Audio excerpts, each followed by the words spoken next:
了，继续来看这个性骚扰的事件是一直在逼。民运的人士王丹嘛互指控性骚扰，被害人这个姓李的男子有予王丹一个期限，讲6月初6进前爱伫社群网站甲道歉，也若无就要甲告。王丹讲伊无甲性骚扰，佮讲欢迎来告，所以被害人伫咧早起正式来提出着法律的诉讼。王丹是来回应讲，伊坦然面对着司法的检视，未有任何的道歉。我希望大家可以，就是如果你愿意的话，就是遵循着自己应有的权利跟管道。6月7日，王丹回室咧，今日会知影进前伫咧面册铺文指控王丹性骚扰的受害者，正式提出法律诉讼。罪名是什么？那个强制性交未遂。没有，我就一直只是觉得我希望说出来而已。面对指控，王丹会知影伫咧面册铺文，讲会提早结束研究所的访问计划，转来台湾，所落来卖面对司法的检视，袂闪避，讲希望司法秉公处理。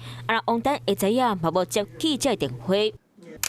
这阵性骚扰的风波，总统府嘛扫到风台尾，互指控骗税。总统府主席甘志发拜提告煞伫咧拜二发出声明，讲尊重嘛支持性平调查专业和权威，甲告诉撤掉，同时嘛甲总统府主席可以撕掉。在被害者的立场上面，这样的角度，包含蔡英文总统、赖清德主席都是这样的面对。总统蔡英文拜二半暝来面册铺文，搁一摆甲社会大众回释咧，讲毋若伫咧民进党，或者是别个政党，伫咧社会职场、社交，或者是邻里内底，小小的代志是伫套团，强调透过定性骚扰的指引，强化建立公权力介入机制，跨部会法规检讨，卖列作是优先法案。会不会太慢？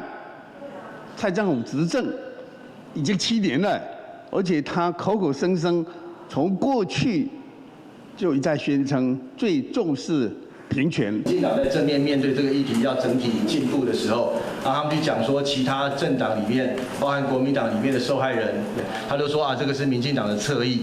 政坛拄着骗税的人是哪来哪济，嘛互长久无互看重的性平议题，搁一摆互政府重视。